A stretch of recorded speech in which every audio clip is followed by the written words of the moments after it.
Bonjour à toi, bienvenue dans cette nouvelle vidéo où je vais te présenter 5 conseils pour changer de mutuelle santé.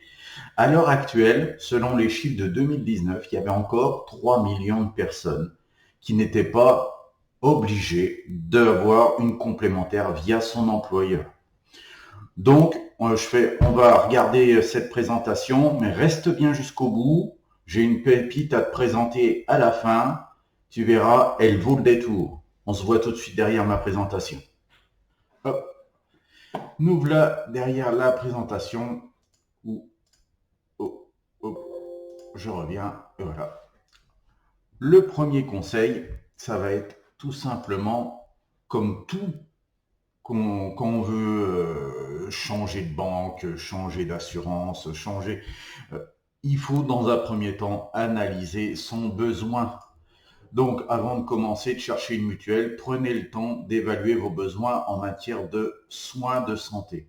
Dressez une liste des prestations que vous avez fréquemment besoin, même des choses qui ne sont pas forcément essentielles, les choses que vous achetez en pharmacie qui ne sont pas forcément remboursées. Notez-le, les besoins que vous avez, et ça sera déjà un plan de départ qui vous permettra déjà, quand vous allez chercher votre mutuelle, de sélectionner celle qui est plus près de vous et celle qui vous remboursera déjà le mieux. Déjà, pour optimiser son budget, ça sera d'optimiser ses besoins de remboursement et d'utiliser le maximum sa mutuelle. Ils sont là pour ça. Et je vais te donner quelques pièges à éviter. Déjà, ne pas se baser uniquement sur le passé. Donc, on sait qu'on va peut-être plusieurs fois chez le médecin dans l'année et ça s'arrête là. Ah, ça dépend de l'âge. Si, voilà, au bout d'un certain âge, on a besoin de lunettes, certain âge, peut-être de prothèses auditives. Euh, donc, notez-le. Si, vous avez besoin de petites choses comme ça, notez-le sur votre liste. Et c'est quelque chose qu'il ne faudra pas oublier quand vous allez vouloir changer de mutuelle, de prendre en charge partiellement ou complètement ces remboursements. Après, c'est les besoins spécifiques. Ne pas négliger ces besoins de chaque membre de votre famille. Alors, comme je disais, peut-être une paire de lunettes pour les enfants, un appareil auditif ou encore qu'est-ce que j'ai des semelles orthopédiques ou voilà. N'hésitez pas à prendre peut-être quelques lignes supplémentaires pour ces besoins et mettez-les sur votre liste. Après, on fait le tri. Et le dernier, ne pas sous-estimer les frais non médicaux. Ça va être tout ce qui n'est pas pris en charge par la complémentaire normalement. Et bien maintenant, les complémentaires ont des petits budgets en fait, où si vous présentez la facture, ils vous remboursent les médicaments non remboursés, que ce soit en pharmacie ou des besoins un peu spécifiques. Donc, n'hésitez pas, si vous allez en pharmacie régulièrement, vous achetez des choses un peu spécifiques qui ne sont pas forcément remboursées, eh ben, notez combien que ça vous fait à peu près à l'année et potentiellement votre nouvelle mutuelle pourrait vous rembourser. Généralement, c'est un portefeuille peut-être de 50, 100 euros suivant l'évolution ou la grosseur de votre futur contrat. Donc ça va être déjà dans une première étape, faire un point sur tout ce qu'il y a là d'affiché et de vous le noter sur un bout de papier. Hein. Je fais tout simplement, ça prend 10 minutes, un quart d'heure et vous gardez ça sous le coude. Le deuxième conseil, ça va être, on va dire, un classique maintenant, ça va être de comparer les offres des mutuelles. Alors, je fais le temps de faire des recherches, consulter les différentes compagnies d'assurance, les offres qu'elles proposent. Bon, je pense qu'on va tous faire pareil, c'est utiliser des comparateurs en ligne pour obtenir le plus rapidement des devis personnalisés selon vos besoins spécifiques. Alors, prenez le temps de faire plusieurs comparateurs. Moi, j'en ai plus ou moins fait une dizaine en tout de comparateurs. Et il y en a même plus de 10, je pense que je me suis arrêté à 10. Et ceux qui ont le plus, on va dire, de contrats ou qui font le plus de propositions, selon mes critères à moi, c'est les trois-là. Lesfurets.com, mutuel.fr et mutuelconseil.com. C'est ceux où j'ai eu le plus de choix et comme ça, je peux sélectionner celle qui m'intéresse au prix qui m'intéresse. À partir de là, il y en a beaucoup d'autres. J'ai eu certains comparateurs où ils me donnaient deux mutuelles. Donc, ça rime à rien. Ceux-là, n'hésitez pas, vous jetez. Vous n'allez pas sur ce type de comparateur parce que quand on vous donne deux résultats, c'est pas, voilà, c'est n'importe quoi. Donc, voilà. Ceux qui, à l'heure actuelle, où j'ai le plus de résultats, c'est les trois là. N'hésitez pas peut-être à en trouver d'autres parce que je me suis arrêté à 10 parce que après, bon, ça fait déjà une paire d'heures de travail rien que pour ça. Donc voilà. Le conseil numéro 3, ça va être d'évaluer les remboursements. Donc chaque contrat, une fois que vous aurez trouvé plus ou moins les résultats de chaque comparateur, vous retenez deux ou trois et évaluez les remboursements suivant vos critères que vous avez déjà établis sur votre liste. Donc, suivant le résultat, voilà, retenez celles qui sont plus adaptées. Les facteurs pour vous qui sont les plus cruciaux, c'est les remboursements. Parce que vous allez plus souvent chez le médecin, bah, concentrez-vous pour celles qui remboursent le plus les frais médicaux normaux. Voilà. Après, à vous à mettre le critère au bon endroit selon votre situation personnelle et de choisir celles qui sont les plus adaptées à ce moment-là. Déjà, rien que là, vous allez peut-être pouvoir faire déjà de bonnes économies si vous arrivez à trouver une mutuelle qui est moins chère et avec une couverture qui est plus élevée. Donc, ça sera un double facteur de gain par la suite. Donc, le conseil numéro 4, qu'on ne pense pas forcément tous à avoir, c'est attention aux exclusions et aux restrictions. Je l'ai appris quand j'ai fait ce petit article. En fait, si vous lisez attentivement les conseils ou les conditions de contrat proposés, chaque mutuelle, faites attention aux éventuelles exclusions et restrictions de garantie. Certaines mutuelles peuvent exclure les maladies préexistantes pour limiter la prise en charge de certaines.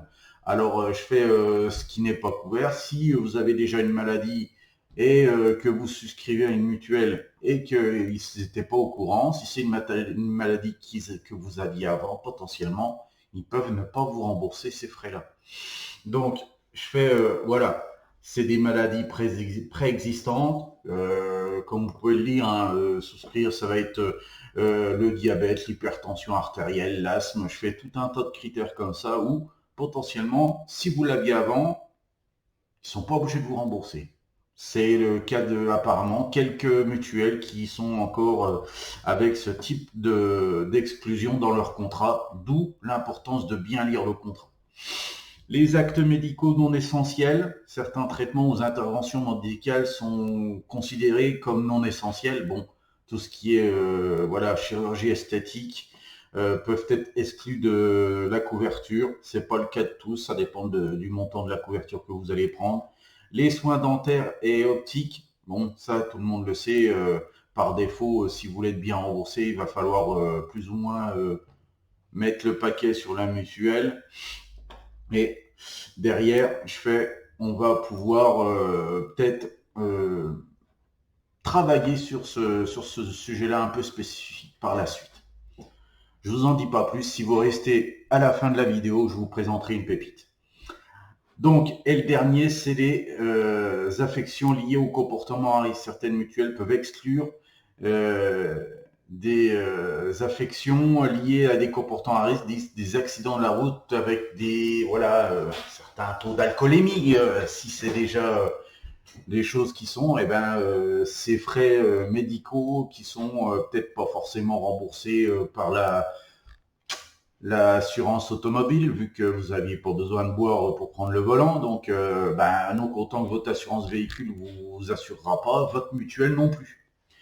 Donc, faites bien gaffe à tous ces restrictions. Ça prend du temps, mais je pense que c'est quelque chose où faut prendre le temps de lire les contrats réellement. Prendre peut-être une heure ou deux pour lire les contrats, c'est important.